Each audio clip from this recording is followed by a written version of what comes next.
Bismillahirrahmanirrahim. Assalamualaikum warahmatullahi wabarakatuh. Bismillah, alhamdulillah. Wassalatu wassalamu ala habibillah. Sayyidina Muhammad ibn Abdillah wa ala alihi wa sahbihi wa mawalah. Subhanaka la ilma lana illa ma 'allamtana innaka antal alimul hakim wa la haula wa la quwwah illa billahil aliyyil azim.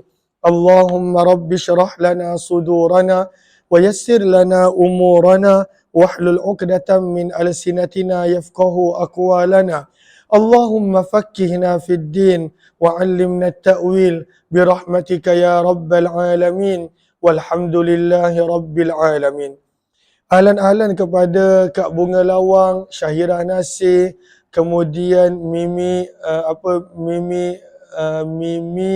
Mim Raya Mim, ZKM, Mr. H, Salam Besah serta semua sahabat-sahabat yang lain.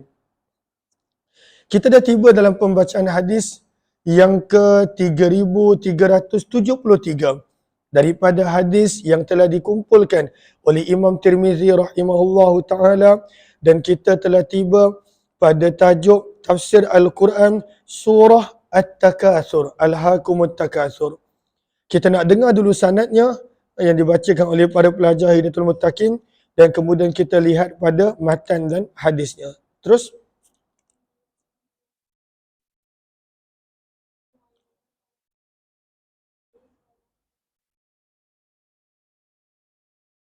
daripada sahabat Nabi Abdullah bin Syikhir radhiyallahu anhu, sesungguhnya beliau telah sampai kepada Nabi sallallahu alaihi wasallam, dan bila dia sampai kepada Nabi wa huwa yaqra, pada waktu itu baginda Nabi sallallahu alaihi wasallam sedang membaca Alhaakumut Takatsur. Apakah terjemahan Alhaakumut Takatsur? Alhaakum, telah melalaikan kamu, dalam kurungan, sehingga kamu tidak melakukan ketaatan dan perkara yang disuruh oleh Allah. Apakah perkara yang banyak melalaikan manusia? At-takatsur, oleh perbuatan berlumba-lumba untuk mendapatkan harta sebanyak-banyaknya. Lalu mendapatkan harta itu tidaklah salah, asalkan pada waktu itu kata kuncinya tidak menjadikan manusia itu lalai daripada melakukan ketaatan, daripada melakukan perkara yang disuruh oleh Allah. Sebab ada juga para Nabi yang kaya seperti Nabi Allah Sulaiman, ada juga para sahabat yang kaya. Namun penekanan di sini adalah jangan sampai membawa kepada kelalaian. Maka beliau berkata, sabda Nabi SAW, yaqulu ibnu Adam, manusia kerap berkata, mali mali, hartaku hartaku. Maka Nabi mengingatkan realitinya harta kita hanya 3 sahaja. Sabda Nabi, wahallaka min malika, dan tidaklah untuk kamu daripada harta kamu illa kecuali. Maksudnya yang benar-benar harta kita 3 je. Ma tasaddaqta, harta yang kamu sedekahkan. Fa amdaita, maka pada waktu itu kamu luluskan, pada waktu itu sedekah tersebut kamu berikan. Imda bermaksud, lihat kepada sinhara, bermaksud adalah infas. Anfaza yunfizu infas.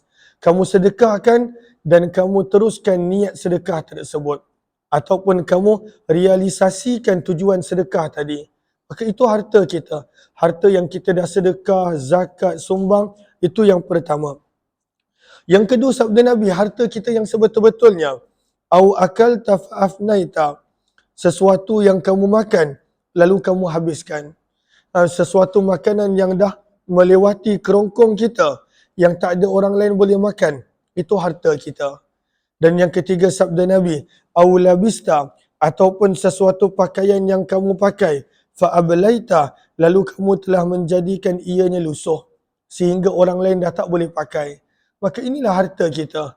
Yang lain bukanlah harta kita, boleh jadi itu adalah harta waris kita, harta orang lain dan sebagainya. Maka apakah 3 harta manusia?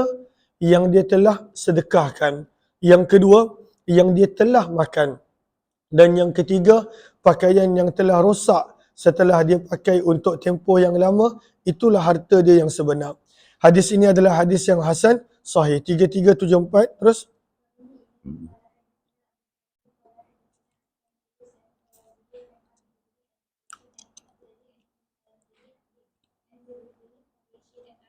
Daripada Ali radhiyallahu anhu beliau berkata, mazilna nasyuk, berterusan kami ada keraguan berkenaan tentang siksaan kubur sehingga turunnya ayat daripada surah At-Takatsur, firman Allah, alhaakumut takatsur hatta zurtumul maqabir, sehinggalah kamu masuk ke dalam kubur.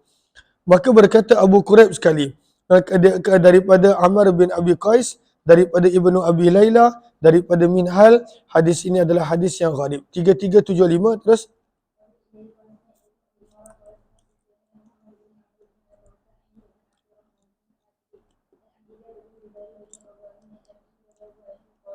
Maka ini berkenaan tentang ayat yang ke-8 daripada surah At-Takatsur, yang mana Allah menyebut Allah pasti akan bertanya tentang nikmat. Maka para sahabat berkata, kalaulah nikmat sekadar ada air dan kurma, adakah Allah tanya? Sabda Nabi, Allah tanya. Setiap yang Allah bagi, hatta kesihatan yang kita jarang hargai, itu pun Allah akan tanya. Maka daripada Zubair ibn al-Awwam radhiyallahu anhu beliau berkata, tak kala turunnya ayat, summa latus'alunna, kemudian pasti dan pasti kamu akan disoal, ditanya, yauma idzin, pada hari tersebut, anin naim, berkenaan tentang kenikmatan-kenikmatan.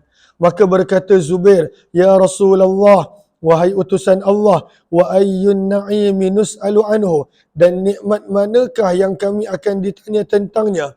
Wa innama humal aswadan, kerana nikmat yang kami ada hanyalah dua benda hitam, at-tamru, kurma, wal ma' dan air. Ini je makanan kami, kurma dan air. Kerana pada awal Nabi berada di Madinah, maka ianya adalah waktu kesusahan, waktu kebanyakan para sahabat susah. Maka sabda Nabi, amma innahu sayakun, adapun sesungguhnya itu pasti akan berlaku. Apakah maksud amma innahu sayakun? Lihat kepada sinhara baris yang kedua daripada bawah, kata para ulama, yahtamilul wajhain, ahaduhuma anna an-na'im alladhi tus'aluna anhu sayakun, bahawa setiap nikmat yang kamu bakal perolehi, itu semua akan ditanya. Semua nikmat akan ditanya. Makna yang kedua adalah, walaupun dalam keadaan seperti ini, maka pada waktu itu tetap akan ditanya. Walaupun tak rasa nikmat besar mana pun, dapat minum air, sebenarnya itu pun Allah akan tanya. Tidak ada satu nikmat kecuali semuanya Allah akan tanya. Sebab itu mudah-mudahan Allah golongkan kita di kalangan orang yang masuk ke dalam syurga tanpa pertanyaan, tanpa hisab, tanpa perhitungan. Terus,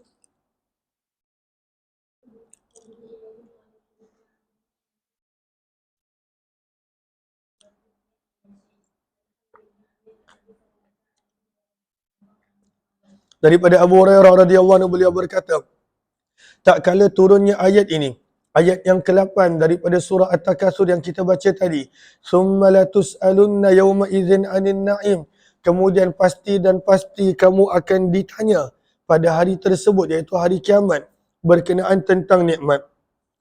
Maka berkata pada sahabat, ya Rasulullah, wahai utusan Allah, an ayyin na'imi nus'al, berkenaan tentang nikmat manakah yang kami akan ditanya?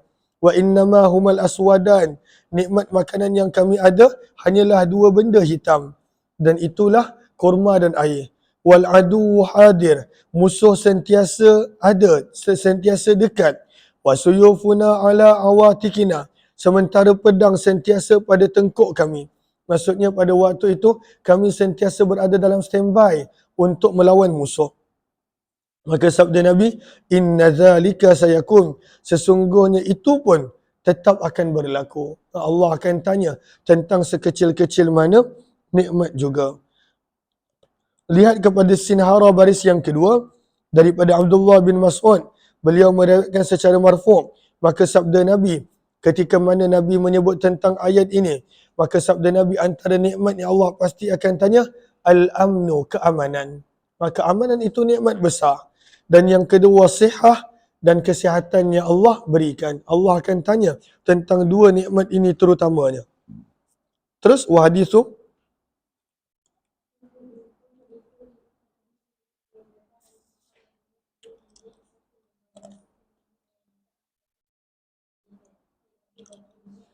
Terus 3377.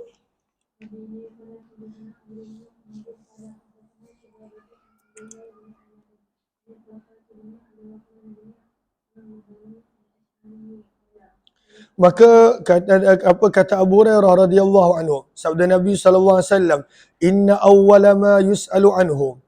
Sesungguhnya yang pertama-tama sekali Allah akan tanya pada hari kiamat, ya'nil abda, daripada seorang hamba, minan na'im, daripada nikmat.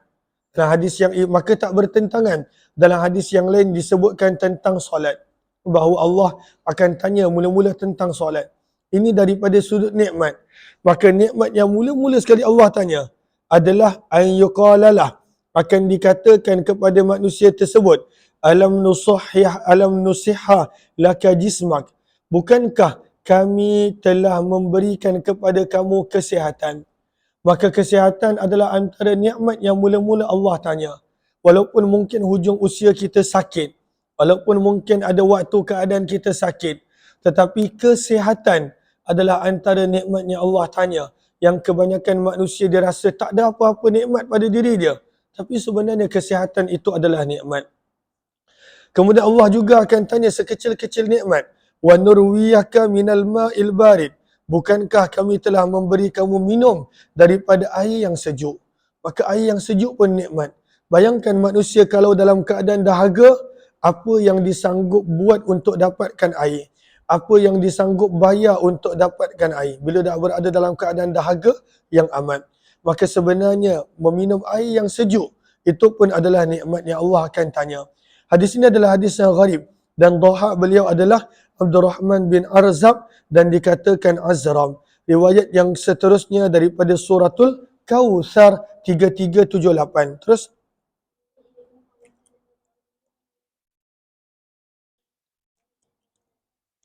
daripada sahabat Nabi Anas bin Malik radhiyallahu anhu berkenaan tentang firman Allah, inna a'tainakal kautsar.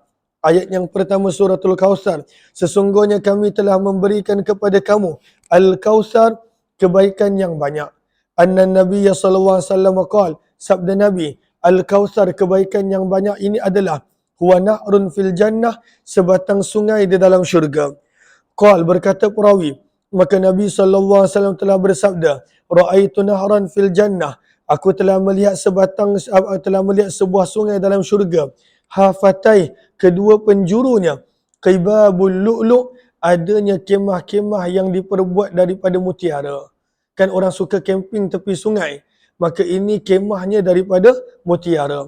Qultu, maka aku berkata, wahai Jibril, apakah ini? Maka berkata Jibril, hazal kautsar, inilah Kautsar yang Allah telah berikan kepada kamu. Hadis ini adalah hadis yang hasan sahih. 3379, teruskan.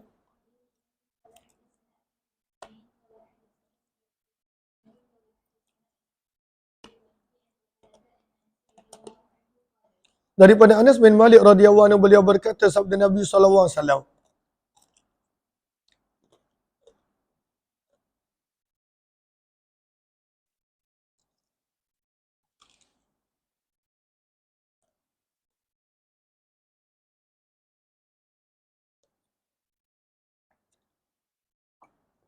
minta maaf. Masih lagi berkenaan tentang ayat pertama suratul Kautsar. Sabda Nabi sallallahu alaihi wasallam, baina ana asiru fil jannah, sedang aku berjalan di dalam syurga.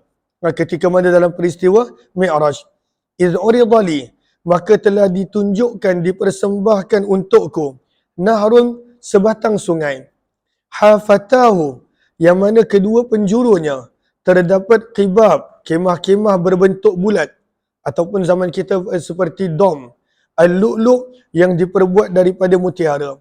Maka aku berkata kepada malaikat, ma hadza, apakah ini?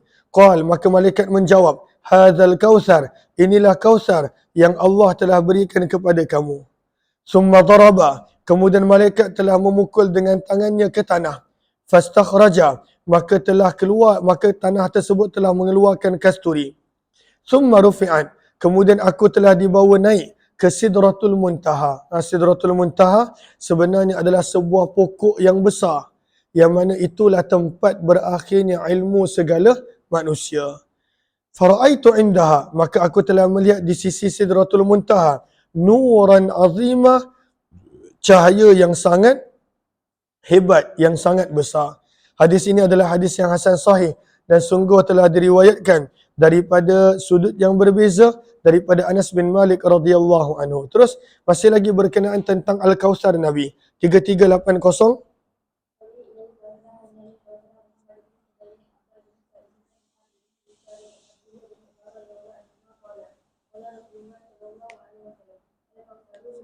Sabda Nabi, Kautsar adalah sebatang anak sungai dalam syurga. Airnya datang daripada syurga. Hafatahu, kedua penjurunya min zahab, daripada emas. Dia punya penjuru sungai dia adalah emas. Wa majrah, laluan air, tempat air lalu, bawahnya itu adalah mutiara dan yakut. Sabda Nabi, turbatuhu, pasirnya adalah lebih wangi daripada kasturi. Airnya pula ahla minal asal, lebih manis daripada madu. Wa abyad, dan lebih jernih, lebih putih daripada salji. Sallallahu alaihi wasallam. Hadis ini adalah hadis yang hasan sahih. Kita mula masuk pada surah yang baru, suratul Fatah. Idza jaa nasrullahi wal fatah, yang mana pada riwayat ini menerangkan bahawa suratul Fatah adalah isyarat daripada Allah kepada baginda Nabi bahawa kematian baginda telah dekat, kewafatan baginda telah dekat. Terus 3381 daripada hadis Sunan Imam Tirmizi. Terus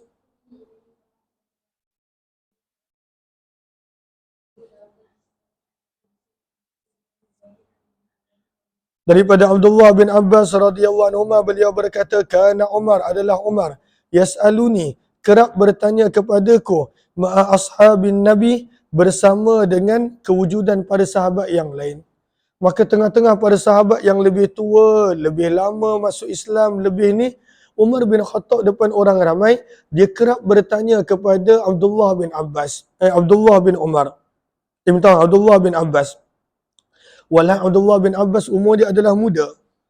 Maka Abdurrahman bin Auf berkata kepada Umar bin Khattab, atas aluh, adakah tuan bertanya kepada Abdullah bin Abbas, walana banunun misluh, padahal kami mempunyai anak-anak lelaki seusia dengan dia. Maka berkata Umar, faqala lahu Umar, innahu min haitsu ta'lam, sesungguhnya dia mempunyai kelebihan daripada sudut ta'lam, engkau sendiri tahu. Engkau pun tahu bahawa Ibnu Abbas ini ada kelebihannya tersendiri. Fasa'alahu, maka Umar bin Khattab telah bertanya kepada Abdullah bin Abbas tentang ayat ini. Idza jaa nasrullahi wal fatah, apabila telah datang bantuan Allah dan juga pertolongan Allah. Fakultu, maka pada waktu itu kata Ibnu Abbas, aku berkata, innama huwa ajalu Rasulillah. Ayat ini menerangkan tentang ajal, tentang kewafatan Nabi sallallahu alaihi wasallam. A'lamahu iyyah, yang Allah maklumkan awal kepada baginda. Wa qara'as surata ila akhiriha, dan Umar bin Khattab telah baca suratul Fatah daripada awal hingga akhir. Kemudian faqala lahu Umar, kemudian Umar berkata kepada Ibnu Abbas, wallahi demi Allah, ma a'lamu minha, tidaklah aku mengetahui daripada ini kecuali seperti mana yang kamu ketahui, bahawa sebenarnya suratul Kautsar adalah isyarat daripada Allah tentang baginda Nabi sallallahu alaihi wasallam akan meninggalkan dunia ini. Terus hadza hadisun,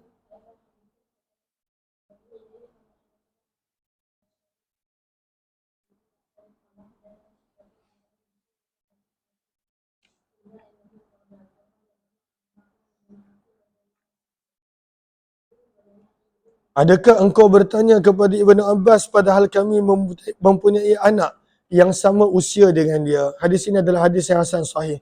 Surah Tabbat Yada. Terus yang ini menerangkan kenapa surah Tabbat Yada ni turun. Kenapa Allah mencelakakan Abu Lahab secara khusus. Terus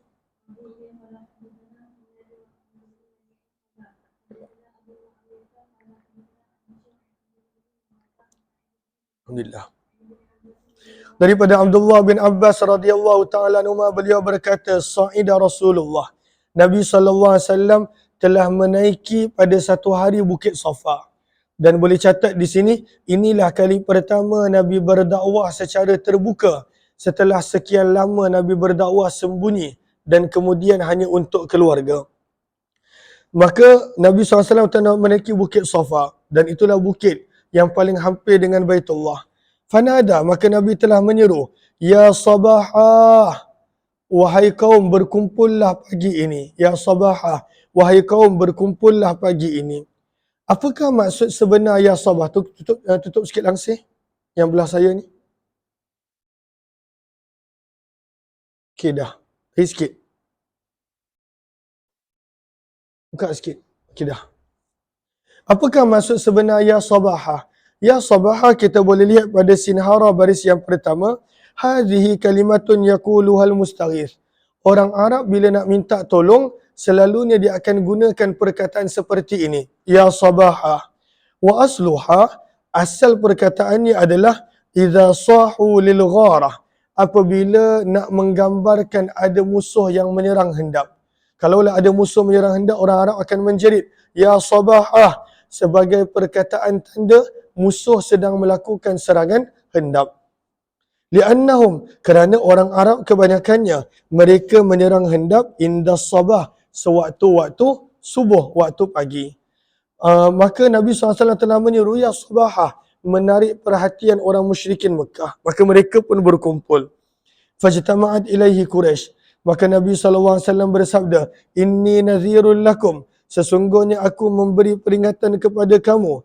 Baina yadai. Berkenaan tentang azab Allah. Syadid, yang pada waktu itu pedih. Ara'aitum. Apa kamu maklumkan? Lau anni akhbartukum. Bahawa kalaulah aku memberitahukan kepada kamu. Bahawa musuh sedang bersembunyi pada waktu pagi ataupun petang untuk menyerang hendak kamu. Akuntum, adakah kamu pada waktu itu akan membenarkanku?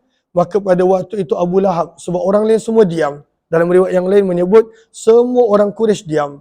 Tak tahu nak membenarkan Nabi ataupun mendustakan Nabi. Sebab Nabi tak pernah berbohong. Nabi tak pernah bercakap berbohong. Maka bila Abu Lahab tengok begitu, dia pun risau, takut ada orang beriman. Maka dia pun bangkit seraya berkata, Tabban laka, apa alihadza jaba'tana, tabban lak. Adakah kerana ini engkau kumpulkan kami? Celakalah kamu. Maka Allah menurunkan ayat membalas kata-kata Abu Lahab kepada Nabi, Tabbat yada, celakalah kedua tangan Abu Lahab, watab, dan celakalah. Hadis ini adalah hadis yang hasan, sahih. Terus 92 suratul Ikhlas. Terus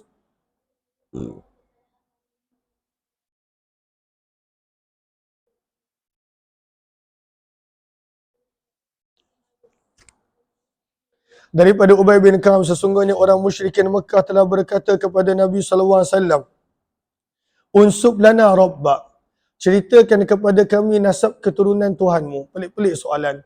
Apa nasab keturunan Tuhanmu, wahai Muhammad? Itu soalan mereka. Maka Allah telah turunkan ayat, Qul, katakanlah wahai Muhammad, Huwallah, dialah Allah. Ahad, yang Maha Esa.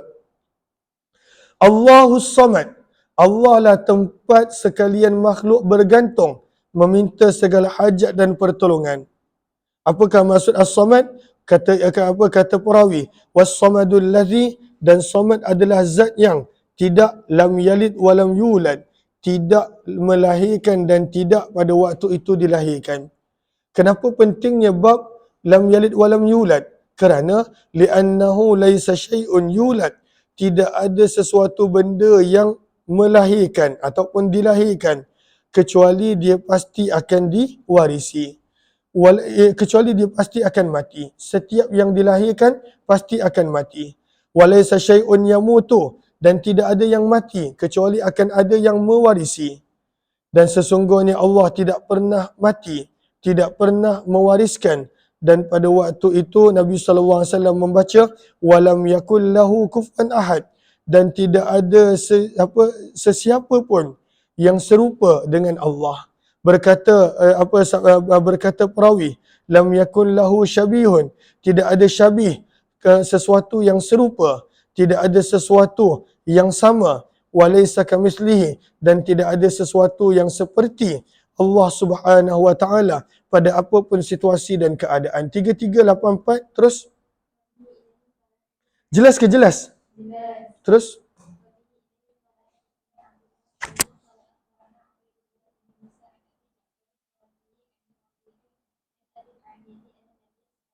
sallallahu alaihi wasallam. Terus hadis yang lebih kurang sama. Terus Tuhanlah untuk terangkanlah kepada kami nasab keturunan Tuhanmu. Maka Jibril pun telah datang membawa surah ini, Qul huwallahu ahad, sehinggalah ke habis surah. Terus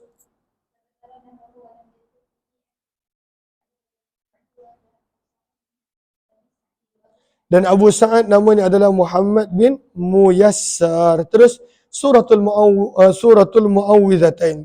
Dua surah yang terakhir. Muawwidh bermaksud ayat-ayat yang memberi perlindungan. Muawwidhatain dua surah di mana ayat-ayatnya memberi perlindungan. Terus riwayat yang 3385.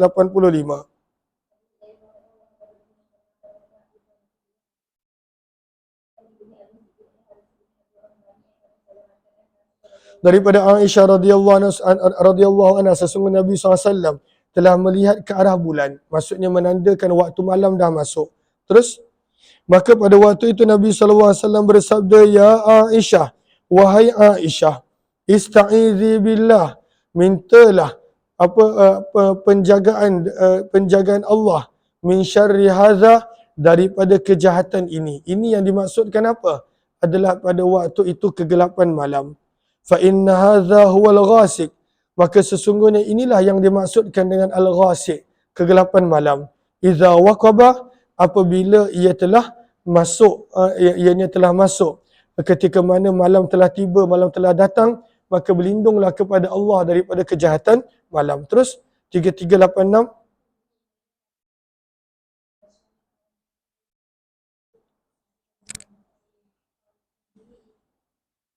Terus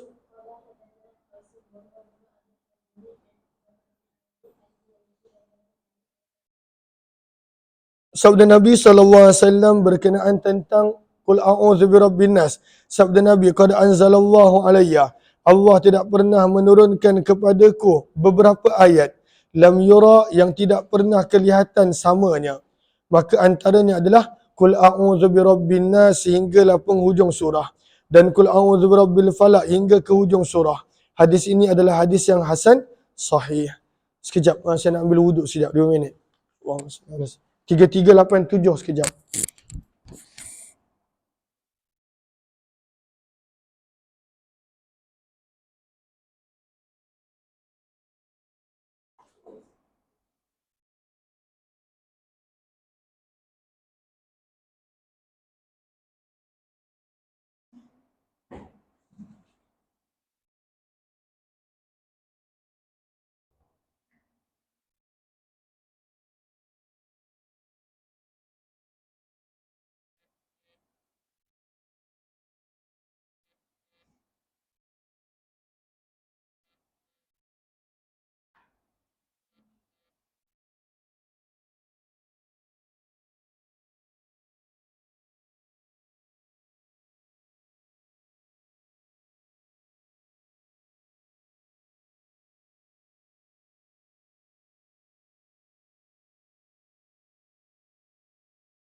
Allahumma salli ala Muhammad wa ala alihi washabihi ajma'in. Kita telah habis hadis-hadis berkenaan tentang tafsir Al-Quran, cuma berbaki lebih kurang 2 bab. Dan kemudian kita mula masuk hadis-hadis berkenaan tentang doa-doa daripada baginda Nabi SAW.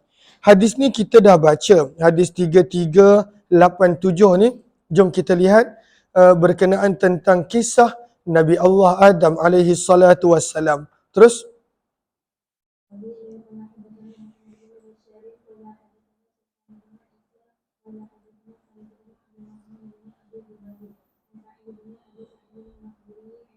Daripada Abu Hurairah sahabat Nabi radhiyallahu anhu, beliau berkata, baginda Nabi sallallahu alaihi wasallam telah bersabda, lamma khalaqallahu adama, tak kala Allah telah menciptakan Nabi Adam, wa nafakha fihi ruh, dan telah meniupkan pada Adam ruh, atasa, maka Nabi Adam telah bersin buat kali pertama. Faqal, maka Nabi Adam menyebut alhamdulillah, segala puji bagi Allah. Fahamidallaha, maka Nabi Adam telah memuji Allah dengan izinnya. Faqala lahu rabbuh, maka berfirman Allah kepada Nabi Adam, yarhamukallahu ya Adam, semoga Allah merahmati kamu wahai Adam. Izhab, pergilah kamu, ila ulaikal malaikah, ke kelompok malaikat tersebut, ila malaim minhum julus, kata perawi, iaitu ada sekelompok malaikat yang mereka sedang duduk. Fakul, maka firman Allah, katakanlah kepada mereka, Assalamualaikum. Maka para malaikat pun menjawab, Waalaikumsalam warahmatullahi. Thumma raja'a ila rabbih. Maka kemudian Nabi Adam kembali kepada Allah. Maka pada waktu itu firman Allah, Inna hadhihi, sesungguhnya ucapan salam ini adalah tahiyyatuka, ucapan salam kamu dan ucapan salam di antara kamu dan mereka. Faqala Allah, maka kemudian apa Allah Subhanahu wa taala berfirman kepada Nabi Adam, wa yadahu, dan kedua tangan Allah maqbudatan, tergenggam. Lalu ini adalah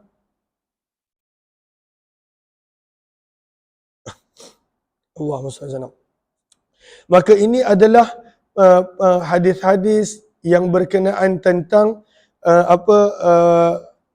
Allah Subhanahu wa taala yang tidaklah pada waktu itu difahami secara terjemahan lafzi, namun ianya pada waktu itu diterjemahkan dengan yang selayaknya bagi Allah Subhanahu wa taala. Tidaklah Allah itu dinisbahkan dengan perkara-perkara yang sama seperti manusia, seperti makhluk.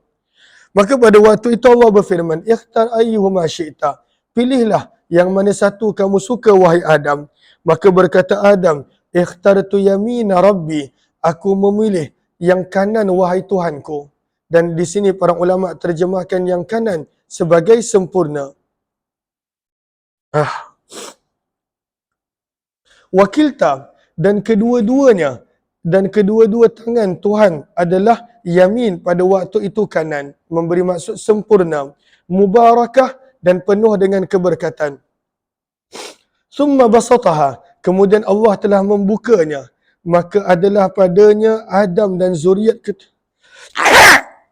Alhamdulillah, adalah Adam dan zuriat keturunannya. Faqal, maka berkata Nabi Adam, ay Rabbi, wahai Tuhanku, siapakah mereka ini?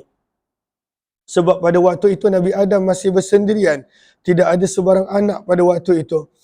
Maka firman Allah, inilah bakal-bakal zuriat keturunanmu. Fa idza kullu insanin, maka adalah setiap manusia yang Allah tunjukkan kepada Nabi Adam, maktubun, tertulis umur mereka di antara kedua matanya. Fa idza fihim, maka adalah pada mereka seorang lelaki, adwa'uhum, yang paling bersinar dan bercahaya, ataupun daripada kalangan yang paling bersinar dan bercahaya. Maka Nabi Adam berkata, ya Rab, wahai Tuhanku, man hadha, siapakah orang yang paling bercahaya wajahnya ini? Maka sabda Nabi, inilah anak kamu yang bernama Daud, Nabi Daud. Wa qad katabtulahu, dan aku telah tentukan untuknya umur selama 40 tahun. Maka Nabi Adam berkata, ya Rab, wahai Tuhanku, tambahkanlah kepada Daud daripada bahagian umurku. Maka pada waktu itu firman Allah, dzakal ladzi kutibalah, maka itulah yang akan ditentukan untuknya. Allah, maka Nabi Adam berkata, ya Rab, wahai Tuhanku, zidhu fi umrih, tambahlah umurnya lebih daripada 40 tahun. Maka firman Allah, dzakal ladzi kutibalah, itulah yang telah ditakdirkan, ditentukan untuknya. Maka Nabi Adam berkata, wahai Tuhanku, maka aku jadikan untuk Daud daripada bahagian umurku 60 tahun. Maka Allah Subhanahu wa taala berfirman, anta wadha, maka itulah yang akan terjadi. Maka Nabi Adam hadiahkan sebahagian umur dia untuk Nabi Daud, lebih kurang 60 tahun. Qal, kemudian sabda Nabi SAW, thumma uskinal jannah, Nabi Adam telah diletakkan di dalam syurga, untuk tempoh yang Allah kehendaki. Summa uhbita minha, kemudian beliau telah diturunkan ke dunia daripada syurga. Maka adalah Adam sentiasa mengira waktu hidupnya untuk dirinya, sehingga apabila telah datang malaikat maut, maka pada waktu itu Nabi Adam berkata, qad ajjalta, engkau telah datang terlalu cepat. Qad kutiba, telah ditentukan untukku bahawa usiaku adalah 1000 tahun setelah diturunkan di dunia. Maka malaikat berkata, bala, bahkan, walakinnaka, dan akan tetapi kamu telah menjadikan untuk anakmu Daud selama 60 tahun daripada usiamu. Fajahada, maka Nabi Adam telah mengingkari, dia kata tidak ada. Maka bermula daripada situ anak cucu Nabi Adam pun mula mengingkari banyak benda. Wanasiya, Nabi Adam telah lupa, maka zuriat keturunannya pun juga telah lupa. Maka bersabda Nabi, fami yauma idzin, maka semenjak daripada peristiwa itu, umira bil kitab, telah diperintahkan untuk menulis setiap perjanjian dan perkara, wasyuhud, dan datangkan saksi. Maka daripada sini yang kita boleh belajar adalah yang mana manusia itu sifat semula jadinya adalah lupa. Bermula daripada zaman moyang kita Nabi Adam lagi. Maka pentingnya untuk sentiasa membawa saksi dan juga penulisan buku penulisan catatan, supaya pada waktu itu kita boleh melakukan supaya pada waktu itu tidak ada sebarang masalah kalaulah ada yang lupa, tidak mengaku dan sebagainya. Terus hadza hadisun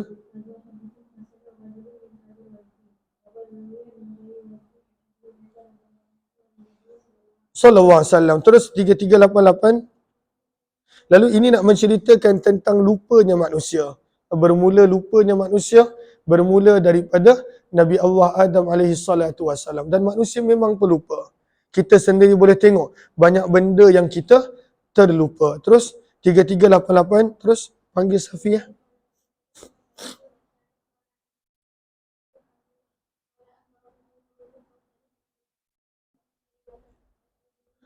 Daripada Anas bin Malik radhiyallahu anhu, daripada Nabi sallallahu alaihi wasallam baginda bersabda, lamma khalaqallahu al-ard, apabila Allah telah menciptakan bumi, ja'alat tamidu, maka bumi mula bergegar. Bila Allah mula-mula cipta bumi, bumi ini bergegar, bergoncang. Fa khalaqal jibal, maka Allah pun telah menciptakan bukit untuk menguatkan bumi. Faqal, maka pada waktu itu berfirman Allah, biha, faqala biha, maka berfirman Allah, biha ay bil jibal, berfirman Allah kepada bukit, alaiha, hendaklah kamu berada di atas muka bumi, fastaqarrat, maka bumi pun menjadi tenang. Fa'ajibatil malaikah, maka malaikat telah merasa ta'ajub dan kagum, min syiddatil jibal, daripada kekuatan bukit bumi. Tisu. Faqalu, maka pada waktu itu malaikat bertanya, ya Rabb, wahai Tuhan, ada tak daripada kalangan makhlukmu yang lebih dahsyat daripada bukit? Ada tak makhlukmu yang lebih kuat daripada bukit? So bukit ni dahsyat. Bila bumi bergoncang, maka bukit yang pada waktu itu berada pada tempatnya. Maka firman Allah, ya, yang lebih kuat daripada bukit adalah al-hadid, besi-besi. Faqalu, maka pada waktu itu mereka bertanya, wahai Tuhanku, maka ada tak makhlukmu yang lebih kuat daripada besi? Maka firman Allah, ya, adalah api. Api boleh mencairkan besi. Maka malaikat bertanya lagi, wahai Tuhanku, ada tak di antara makhlukmu yang lebih kuat daripada api? Maka firman Allah, na'am ya, al-ma', itu adalah air. Qalu, malaikat bertanya lagi, ya Rabb, wahai Tuhanku, fahal fi khalqika, maka adakah daripada kalangan makhlukmu sesuatu yang lebih kuat daripada air? Maka firman Allah, na'am ar-rih, ia adalah angin. Angin pada waktu itu menggerakkan air. Qalu, maka mereka bertanya lagi, ya Rabb, wahai Tuhanku, maka adakah daripada kalangan makhlukmu sesuatu yang lebih kuat daripada angin? Maka firman Allah, na'am ya, yang lebih kuat daripada angin, lebih kuat daripada segala makhluk yang lain adalah ibnu Adam, manusia. tasaddaqa apabila dia bersedekah dengan sesuatu sedekah, biyaminihi dengan tangan kanannya, yukhfiha dan dia sembunyikan sedekah tersebut daripada tangan kirinya. Bila dia sedekah, sampaikan begitu sembunyi, gambaran dia tangan yang lain pun tidak tahu. Maka kenapakah sedekah yang seperti ini lebih kuat daripada segala makhluk yang lain? Lihat kepada sinhara baris yang pertama, وَذَلِكَ لِأَنَّ فِيهِ مُخَالَفَةَ النَّفْسِ وَقَهْرَ الطَّبِيعَةِ وَالشَّيْطَانِ. Kerana amalan ini adalah pada waktu itu melawan, menentang nafsu. Dan pada waktu itu nafsu kalaulah boleh dikontrol, maka ini adalah lebih kuat daripada segala-galanya. Yang kedua, baris yang kedua, kenapa yang sedekah lebih kuat daripada segala makhluk yang lain? Lianna sadaqatahu tudfi'u ghadabar Rabb. Sedekah boleh memadamkan kemurkaan Allah. Dan kemurkaan Allah bila datang, tidak ada makhluk yang mampu melawannya. Maka sebab itu sedekah lebih besar daripada segala yang lain. Dan juga ada beberapa jawapan yang lain. Berakhirlah tisu. Ada kan semalam pakai? Dah tanya Umi belum? Ada semalam kat atas tu. Maka kita mula masuk berkenaan tentang abwabud da'awat, hadis-hadis yang menceritakan tentang doa daripada baginda Nabi SAW. Kita dah selesai dah kitab tafsir, kita mula masuk berkenaan tentang zikir dan doa. Bab yang pertama berkenaan tentang kelebihan berdoa. Apakah kelebihan berdoa? Bab ma ja'a fi fadli doa. 3389 teruskan.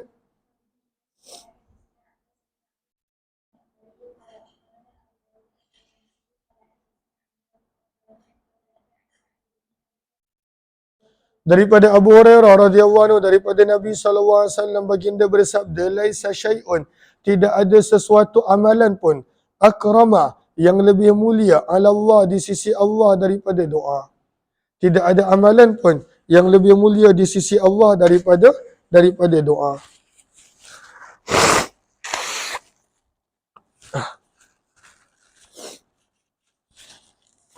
Kenapa amalan yang paling mulia doa? Kerana kata para ulama, kerana tujuan daripada beramal dan ibadah adalah menzahirkan ijaz dan menzahirkan sifat hamba. Dan daripada banyak-banyak amalan yang benar-benar menzahirkan sifat hamba adalah doa. Kita meminta semata-mata daripada Allah Subhanahu wa taala semata-mata. Sebab itu sinhara baris yang kelima, li'anna fihi izharul faqr wal ajaz. Dan itu adalah gambaran daripada sebaik-baik amalan. Terus hadza hadisun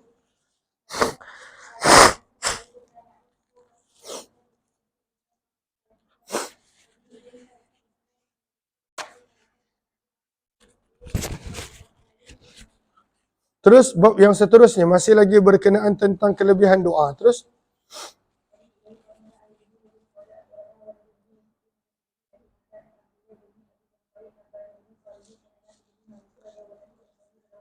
daripada Nabi SAW baginda bersabda, ad-doa, doa itu adalah mukhul ibadah, inti ibadah.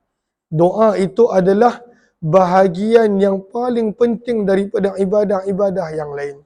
Kerana ia adalah gambaran daripada kemuncak sifat hamba. Terus, apakah maksud mukh? Maka lihat kepada sinharah, ianya bermaksud pada waktu itu ay khalisuha. Ianya adalah sepenuhnya ibadah. Terus, inti ibadah. Terus,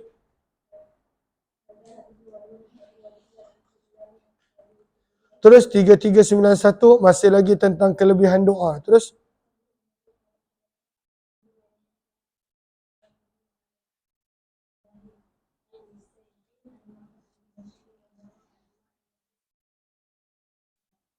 sabda Nabi SAW, ad-doa huwal ibadah.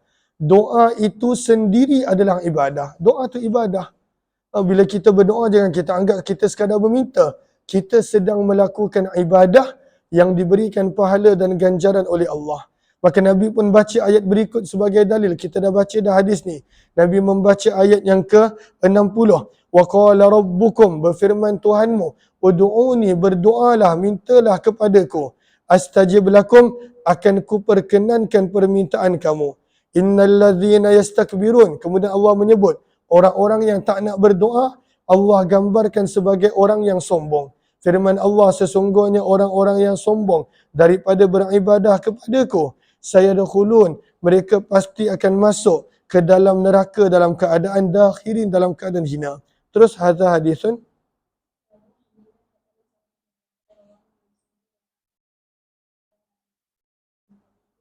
Terus 3392.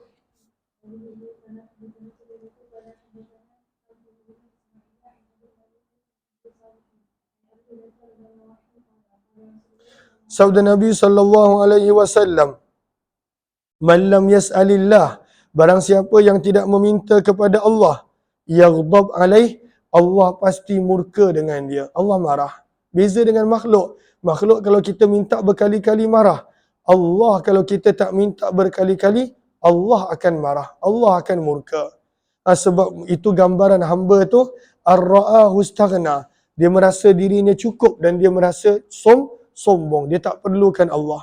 Maka kalaulah tidak meminta kepada Allah, yaghdab alaih, Allah akan murka kepadanya. Terus waqad rawah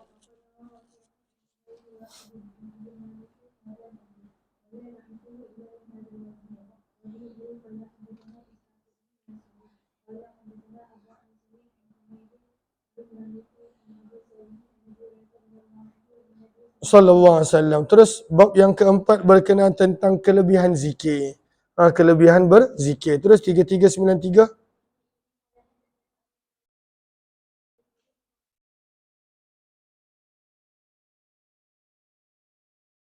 Maka seorang lelaki telah berkata, wahai Rasulullah, sesungguhnya perintah-perintah Islam qad kasurat sangat banyak. Syariat Islam tu sangat banyak untuk diamalkan. Fa'akhbirni, maka khabarkanlah kepadaku tentang sesuatu atashabbathu bih, yang aku boleh berpegang dengannya. Bagi aku satu amalan yang aku boleh istiqamah dan aku boleh pegang. Ini bukanlah maksudnya fardu. Fardu tu kena buat. Amalan-amalan selain daripada amalan fardu. Maka sabda Nabi, la yazalu, hendaklah berterusan, lisanuka, lidah kamu, ratban min zikrillah, basah dengan memuji dan berzikir kepada Allah. Basahkanlah lidah dengan zikrullah. Itulah amalan yang perlu diistiqamahkan, perlu berterusan dilakukan. Terus hadis ini adalah hadis yang hasan gharib. Terus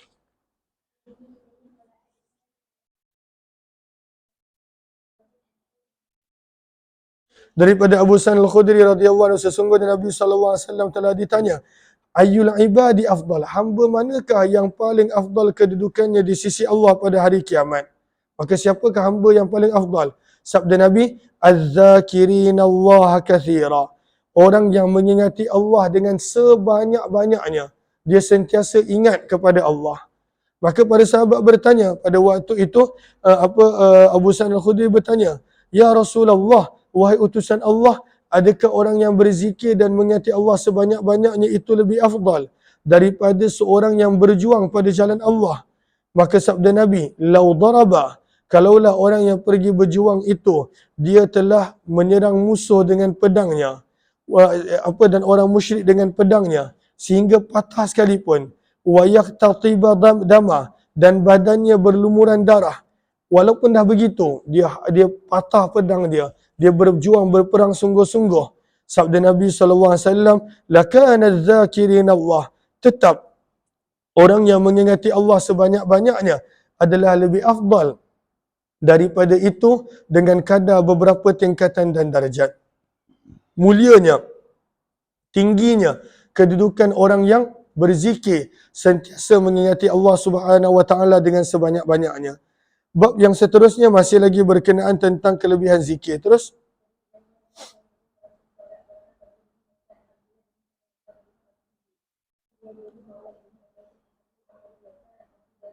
daripada sahabat Nabi Abu Darda radhiyallahu anhu, beliau berkata, Nabi sallallahu alaihi wasallam bersabda, ala unabbiukum, mahukah aku khabarkan kepada kamu dengan amalan kamu yang paling terbaik, bi khairi a'malikum, sebaik-baik amalan kamu, wa azkaha, dan amalan kamu yang paling suci di sisi raja kamu, iaitu di sisi Allah, wa arfa'iha, dan amalan kamu yang paling tinggi kedudukan dan darjatnya, wa khairin lakum, dan amalan ini lebih baik untuk kamu daripada membelanjakan emas dan perak, dan amalan ini lebih baik untuk kamu daripada kamu bertemu dengan musuh, fatadribu, maka perlu memenggal lehernya, dan pada waktu itu mereka pun berusaha untuk memenggal leher kamu.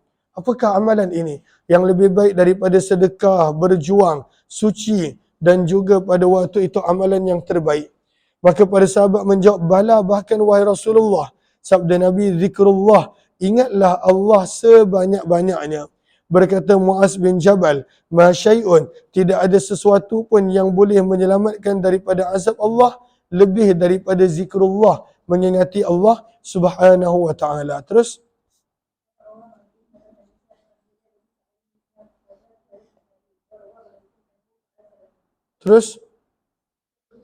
3396 berkenaan tentang sekelompok manusia yang duduk dan berterusan mengingati Allah, lalu apakah kelebihan mereka? Terus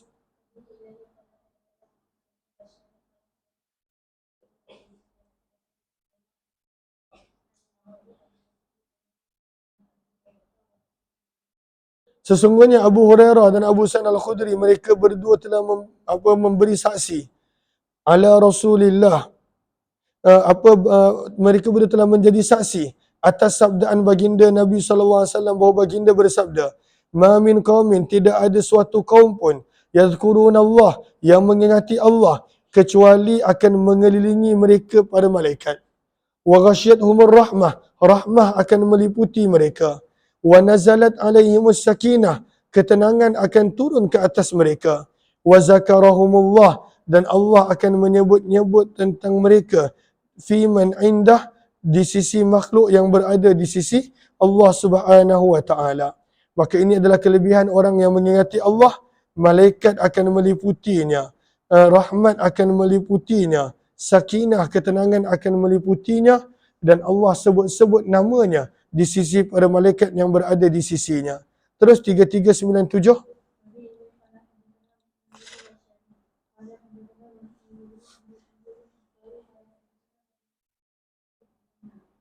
daripada sahabat Nabi Abu Sa'id Al-Khudri radhiyallahu anhu, beliau berkata, kharaja Muawiyah ilal masjid, Muawiyah bin Abi Sufyan telah pergi ke masjid, maka dia bertanya, ma yujlisukum, apa yang menyebabkan kamu semua duduk di masjid pada saat ini?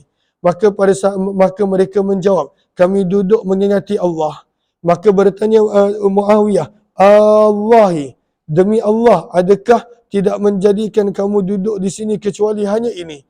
Mereka pun menjawab, wallahi, demi Allah, tidaklah menjadikan kami duduk di sini kecuali pada waktu itu kerana mengingati Allah. Maka kata Abu Hurairah, aku meminta kamu bersumpah bukan kerana tidak percaya kepada kamu, tuhmah, tidak percaya kepada kamu, bukan. Wa ma kana ahadun, dan tidak ada seorang pun yang mencapai kedudukanku dengan Nabi SAW dalam keadaan periwayatan hadisnya lebih sedikit daripadaku. Walaupun aku tak banyak hafal hadis, tetapi kedudukan beliau dengan Nabi sangat rapat kerana beliau salah seorang penulis wahyu Nabi SAW. Terus, inna Rasulullah, sesungguhnya Nabi SAW telah keluar daripada salah satu halaqah pada sahabat baginda. Maka Nabi SAW bersabda, ma yujlisukum, apakah yang menjadikan kamu duduk di sini? Maka mereka menjawab, mengingati Allah dan memujinya dan memberi petunjuk kepada kami tentang memberi petunjuk kepada kami, wa manna alaina, memberi nikmat kepada kami. Maka kami duduk mengingati Allah, memuji Allah di atas nikmat Islam, wa manna alaina bih, dan di atas nikmat kurnian Allah yang Allah berikan ke atas kami yang lain.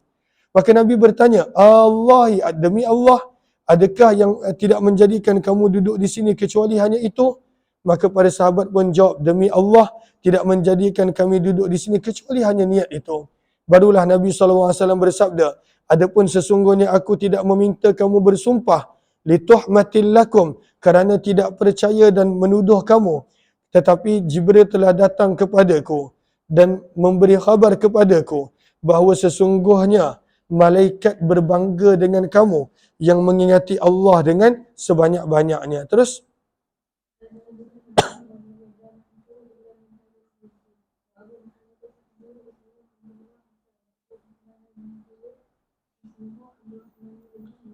maka ini adalah kelebihan-kelebihan tentang zikir yang banyak. Kita akan masuk pada bab yang ke-8 pada jam 10.30 nanti insya-Allah.